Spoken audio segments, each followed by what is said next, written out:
Buenos días. Agradezco al doctor Manuel Ruiz de Chávez y a la Comisión Nacional de Bioética por la distinción con la que me honran al invitarme a tan magno homenaje para un genio de la humanidad. También agradezco a las instituciones involucradas y a los organizadores, diciéndoles que me alegra enormemente estar aquí, compartiendo con todos ustedes precisamente en este apreciado instituto en el que laboro. De la antigua cultura griega heredamos el mito de Dédalo, el arquitecto constructor del laberinto de Creta, que fabricó unas alas para escapar de la isla controlada por el rey Minos, junto con su joven hijo Ícaro. Enlazó plumas que encontraron en el acantilado y las pegó con cera a una estructura de tubos metálicos unidas con tiras de cuero y movidos por poleas. Cuando batieron sus alas para despegar, Dédalo advirtió a Ícaro que no volara demasiado bajo para que la espuma del mar no mojara las alas, ni demasiado alto. Pero Ícaro, fascinado por el vuelo y por el viento que soplaba en su cara y olía a libertad, fue subiendo hasta que el calor del sol derritió la cera e irremediablemente cayó al mar. ¿Qué humano no se siente interpelado por la tragedia de Ícaro y Dédalo? ¿Quién no ha soñado despierto o dormido con poder volar? ¿Y qué científico no quisiera cambiar ese destino? Oscar Wilde escribió este poema: Nunca lamentes tu caída, oh Ícaro, el del vuelo sin temor, pues la más grande tragedia de todas es nunca sentir la luz ardiente. El Renacimiento, como una revolución cultural, reivindicó elementos de las civilizaciones griega y romana, por lo que las historias de la mitología retomaron fuerza y sirvieron de inspiración para las artes, las ciencias naturales, las ciencias exactas y la medicina de los siglos XV y XVI. Leonardo da Vinci no fue un hombre que rompiera con el ayer, al contrario, mirando al pasado, abrevando de la raigambre grecorromana, el genio construyó las alas para volar hacia la modernidad. Por supuesto que él, junto con otros inmortales contemporáneos, Miguel Ángel, Botticelli, Rafael y sus grandes predecesores del 480, quisieron sentir la luz ardiente que cegó a Ícaro y por la que suspiró Wilde. Del inconmensurable legado de Da Vinci destacaré 3 conjuntos de obras que influirán en la tecnociencia. Sobre los inventos voladores y acuáticos. El ornitóptero es un aerodino que obtiene el empuje necesario para emprender el vuelo, del movimiento batiente de sus alas de forma análoga a como lo hacen las aves. Da Vinci, inspirándose en Dédalo y después de una exhaustiva observación a los pájaros, insectos y murciélagos, escribió 2 tratados en 1486 y 1515 y diseñó atrevidos modelos de este artefacto volador. Dibujó amortiguadores para los despegues y aterrizajes, simulando las patas junto con mecanismos de cables, poleas y palancas. El tornillo aéreo fue planeado hacia 1490, entendiendo que con el rotor giratorio la máquina se enroscaría en el aire, el cual tiene consistencia, y se elevaría como un tornillo al penetrar en la madera. Este mecanismo sería el precursor del helicóptero. El baldaquino. En 1495, Da Vinci presentó el primer diseño del paracaídas de forma troncopiramidal, de cuyas 4 esquinas inferiores parten otras tantas cuerdas que se unen en un solo punto en la espalda del lanzador. Aunque no lo construyó, dejó estipuladas las dimensiones de los componentes. El traje de buzo. Venecia, como ciudad acuática, fue la inspiración para que en 1500, cuando Leonardo estaba ya viviendo, dibujó un traje de buzo que se elaboraría con cuero, con una escafandra conectada a un conjunto de tubos para permitir la inmersión en el agua por largos lapsos y aletas, no para los pies, como es ahora el traje, sino para las manos. En relación a los autómatas, el rey Francisco I de Francia encargó a Leonardo la organización de una fiesta inolvidable para celebrar en 1515 su ascenso al trono y entrada en Lyon. En este tipo de fiestas, Da Vinci desplegaba sus dotes de escenógrafo, haciendo complicadas tramoyas y presentando autómatas asombrosos. Entre los más destacados fue un león antiguo, símbolo de Florencia, cuna de Da Vinci, que de acuerdo a Vasari, uno de sus principales biógrafos, y junto con otros testimonios y los propios bocetos del artista, quedó constancia de que la maquinaria parecida a la de un reloj de cuerda era capaz de mover por sí solo al falso animal, y dejaba caer lirios de un compartimento secreto en su vientre, siendo el lirio la imagen de la flor de lis de la heráldica francesa. Pero ya en 1495, Da Vinci había diseñado para Ludovico Sforza, duque de Milán, el Automa Cavaliere, un caballero mecánico cubierto de una armadura de placas a la moda germánica del siglo XV, que podía sentarse, levantarse, mover los brazos y la cabeza, incluso emitir sonidos por la boca mediante un mecanismo de percusión. Se cree que en su momento sí fue construido, pero que se perdieron tanto el artilugio como los planos. Hasta que Carlo Pedretti, biógrafo de Da Vinci en 1950, encuentra los bocetos en una colección de documentos del artista. Actualmente se ha logrado reproducir la máquina siguiendo las medidas del cuerpo humano que Da Vinci planeó para el robot y comprobado su funcionalidad. Con respecto a los estudios de anatomía que ya se han mencionado, en su dibujo, Estudio de las proporciones ideales del cuerpo humano, Da Vinci corrige las proporciones que Marco Vitruvio Polión había descrito en su obra de arquitectura del siglo I a.C. Este dibujo, al igual que los 240 bocetos de su manuscrito anatómico A, dan cuenta del extraordinario anatomista que fue Leonardo. Los términos Homo habilis u Homo faber han sido utilizados para referirse al homínido fabricante de herramientas. Pero más allá de la terminología de la paleontología, en Grecia el hombre que trabajaba o se dedicaba a las cosas prácticas era el Homo faber, mientras que quien filosofaba en el ágora era el Homo sapiens. La primera denominación apela al mundo del trabajo, mientras que la segunda lo hace al mundo del pensamiento y de la vida. Más tarde el escritor latino Appius Claudius Cecus empleó la locución Homo faber en su obra Sentencia, del siglo III a.C., para referirse a la capacidad de los seres humanos para controlar su entorno y su destino. El filósofo Henry Bergson la empleó en el libro La evolución creadora de 1907, para definir a la inteligencia como la capacidad de crear objetos artificiales, en particular herramientas, y modificarlos de manera ilimitada. Y la politóloga Hannah Arendt también se refirió a esta capacidad del hombre para modificar su ambiente. No es de extrañar que la locución latina de Appio Claudio el Ciego fuera descubierta por los humanistas del Renacimiento italiano y le dieran un nuevo sentido creador. En este nuevo sentido antropocéntrico es que Leonardo da Vinci no solo es un Homo faber por excelencia, sino que parece convertirse en un moderno Prometeo que toma de Hefesto, el Deus faber, el dios que crea, el fuego que simboliza la tecnología. Freud caracterizaría a Da Vinci como un hombre que se despertó de las tinieblas demasiado temprano, cuando todos los demás seguían durmiendo. Y en este letargo humano, Leonardo iluminó la noche de su época y de los siglos por venir, siendo un extraordinario pintor, arquitecto, paleontólogo, artista, botánico, científico, anatomista, geómetra, escritor, escultor, filósofo, ingeniero, inventor, músico, poeta y urbanista. Un erudito sin igual, un verdadero escrutador de la naturaleza. A 500 años de la muerte de Leonardo da Vinci, la humanidad enfrenta grandes retos bioéticos con respecto a los avances de la ciencia y la tecnología. Pudimos ver en las creaciones de Da Vinci inventos mecánicos que mejoraban las circunstancias de las limitaciones del cuerpo humano, mediante artefactos unidos al cuerpo como las alas o la escafandra, o herramientas de locomoción que a lo largo de la historia se han ido perfeccionando desde que el hombre comenzó con la domesticación de los animales y desde que inventó la rueda, pero que Leonardo dio a estos mecanismos una visión profética adelantándose siglos. Se entiende por mejoramiento cualquier intento de perfeccionamiento temporal o permanente para superar las limitaciones que tiene el cuerpo humano a través de medios naturales o artificiales, lo cual viene haciéndose desde hace siglos con inventos como los anteojos o con cirugía, o cuando se intentan alterar características y capacidades mediante dispositivos electrónicos o fármacos. Por lo que dentro del término Human Enhancement podemos abarcar diversos campos del conocimiento: la medicina, la ingeniería biomédica, la farmacología, la robótica, entre otras, en los que ya no se plantea únicamente la construcción de medios exógenos al organismo, sino medios para cambiar per se la condición humana.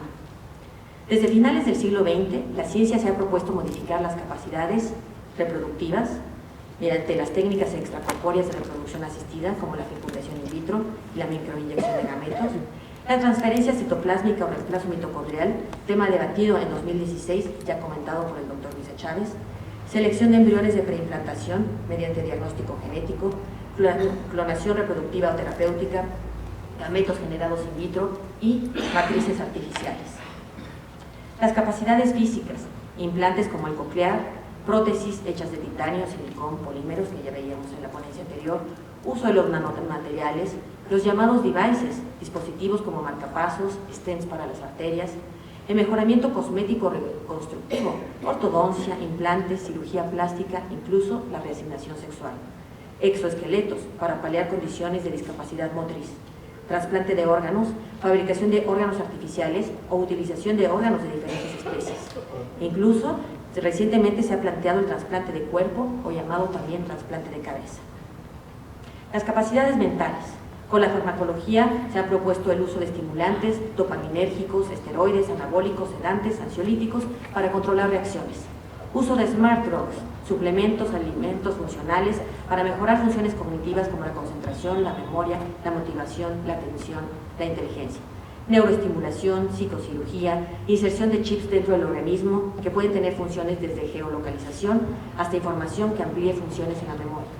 cualquier producto tecnológico que logre una interfaz cerebro-computadora como lo que plantean los Google Glasses. La información genética, la edición del genoma, utilizando herramientas de gran precisión como CRISPR-Cas9 para modificar el genoma, sea para enfermedades monofactoriales o multifactoriales. La terapia génica. El año pasado vivimos el caso, que también ya comentó el doctor Luis de Chávez, de He Jiankyu, que modificó a las gemelas Lulu y Nana, sin ninguna aprobación por parte de comités de ética, y que hoy está prófugo de la justicia, y enfrentando el hecho de que aunque estas gemelas supuestamente serán más resistentes al VIH, pueden ser más vulnerables frente al virus de influenza. Hasta la fecha, estas modificaciones eran planeadas para que los equipos de expertos, científicos, médicos, biólogos, las aplicaran, pero ahora ha surgido el biohacking, que nace de la unión de las palabras biología y hacking, que se refiere a la gestión de la propia biología mediante técnicas médicas, nutricionales y electrónicas, con el objetivo de ampliar las capacidades del sujeto. Esta biología, do it yourself, hágalo usted mismo, pretende que haya un acercamiento de la ciencia a la ciudadanía, trasladando los laboratorios de investigación a los hogares. Con respecto al mejoramiento, existen diversas posturas, desde los que apelan al debate naturaleza-cultura, nature-nurture, argumentando que cualquier intervención es antinatural o inmoral. Pero esta posición es cuestionada cuando hemos vencido enfermedades antes mortales, como la gripe, y cuando los mismos que plantean estos argumentos lo hacen desde un teléfono móvil. Por ejemplo, este debate se recrudece con el movimiento antivacunas, que representa un riesgo para la salud pública y para el derecho a la integridad física. Una posición en la que puede plantearse la factibilidad de transformar las capacidades y limitaciones humanas, que sería la posición intermedia, que ha sido la que postulan la mayoría de los sistemas de salud que llevan a cabo trasplante de órganos, transfusiones sanguíneas, colocación de prótesis, etc. Y una tercera, el postulado del transhumanismo, en donde ya no se discute la factibilidad del cambio, sino su obligatoriedad. Las ideas fundamentales del transhumanismo fueron planteadas por primera vez en 1923 por el genetista británico Haldane, en su ensayo Dédalo e Ícaro, la ciencia y el futuro, quien estaba interesado en la eugenesia y en la ectogénesis, que es la creación y sostenibilidad de la vida en un ambiente artificial. Más adelante, Julian Huxley, el hermano de Aldous Huxley, el famoso autor de Un Mundo Feliz, es generalmente considerado como el fundador del transhumanismo, acuñando el término en un artículo de 1957. Hoy es un movimiento cultural e intelectual internacional cuyo objetivo ya no solo es el de mejorar, sino el que se puedan eliminar los aspectos indeseables de las limitaciones humanas, como la enfermedad, el sufrimiento, el envejecimiento e incluso la muerte, mediante la aplicación de nuevas tecnologías y la eugenesia. La meta del transhumanismo es llegar a una especie transhumana con mayores capacidades físicas, psíquicas e intelectuales, y posteriormente a un posthumano, el ser que ya no será humano, sino superior a él. Según algunos autores, estamos en la última etapa del desarrollo del Homo sapiens hacia la era del Homo technologicus. Ante el biohacking y el transhumanismo, también es importante distinguir entre otras entidades que serán parte del debate social, jurídico y ético. El cyborg, organismo cibernético, término fue acuñado por Manfred Clynes y Nathan Kline para referirse a un ser que pudiera sobrevivir en entornos extraterrestres. Así, se trata de un ser compuesto por partes orgánicas y biomecatrónicas con la intención de mejorar las capacidades del cuerpo. En su obra Cyborg, Evolución de Superman, Halassi explora una nueva frontera en donde habrá un puente entre la relación del espacio interno y del espacio externo, entre la mente y la materia. En este último sentido, Neil Harbisson es considerado el primer cyborg oficial de la humanidad. La antena o aeborg que tiene inserta en el cráneo le permite escuchar los colores, ya que padece acromatopsia, una anomalía en la visión que impide ver la diversidad de los colores. El robot o autómata, entidad virtual o mecánica artificial o sistema electromecánico que por su apariencia o sus movimientos tiene un propósito propio.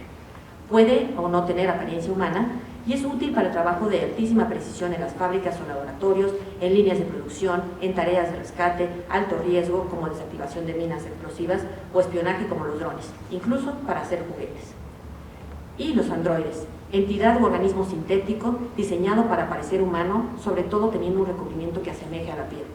En el avance de la robótica, cada vez se diseñan androides con mayor realismo y funciones humanas. No es una imagen virtual, no es un avatar.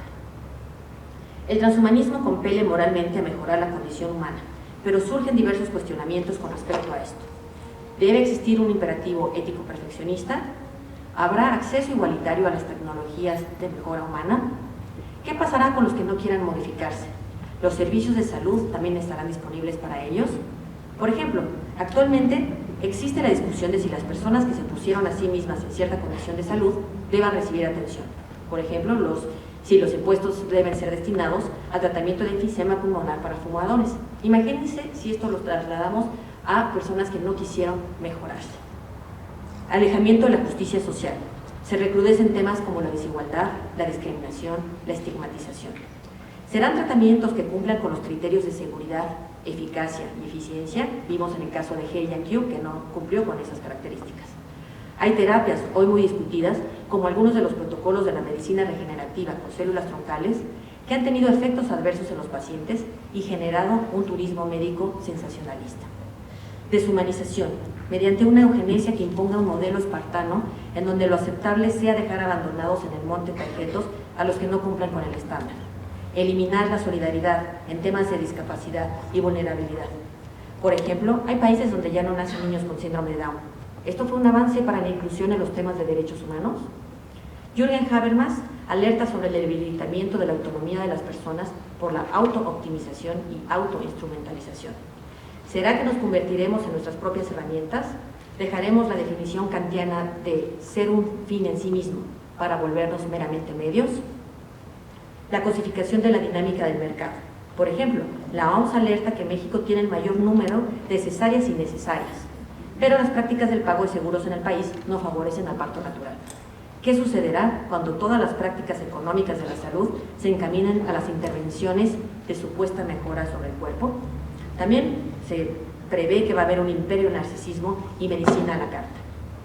¿Qué pasará con las futuras generaciones si no respetamos el principio de precaución y cometemos los mismos delitos de lesa humanidad del régimen nazi, haciendo cambios irreversibles en nuestra naturaleza y que no traigan ese bien deseado?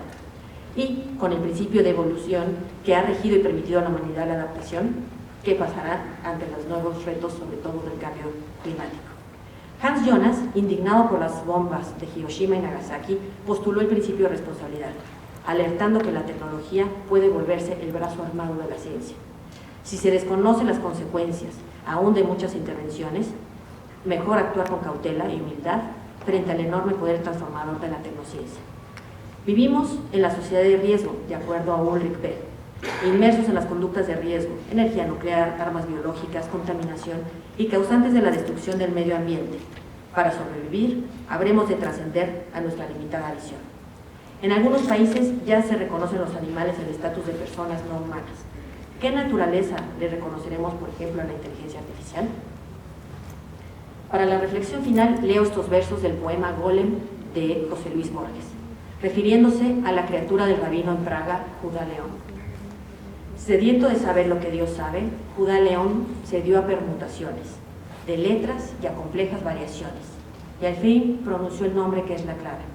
La puerta, el eco, el huésped y el palacio, sobre un muñeco que con torpes manos labró para enseñarle los arcanos de las letras, del tiempo y del espacio. Tal vez hubo un error en la grafía o en la articulación del sacro nombre. A pesar de tan alta hechicería, no aprendió a hablar el aprendiz de hombre. ¿Será que pudiéramos equivocarnos en la secuencia de letras del ADN cuando lo modifiquemos, permutando o recortando nucleótidos? ¿Podemos hablar de mejoramiento cuando no hemos podido mejorar las condiciones de vida del planeta? ¿Cuando seguimos destruyendo la biosfera sistemáticamente? ¿Cuando en temas de respeto a los derechos humanos y de convivencia armoniosa aún nos portamos, en los términos de Borges, como el maltrecho muñeco, como aprendices de hombre? ¿A poco por arte de magia o a golpe de tecnología lo lograríamos como transhumanos? ¿Qué propondría Da Vinci?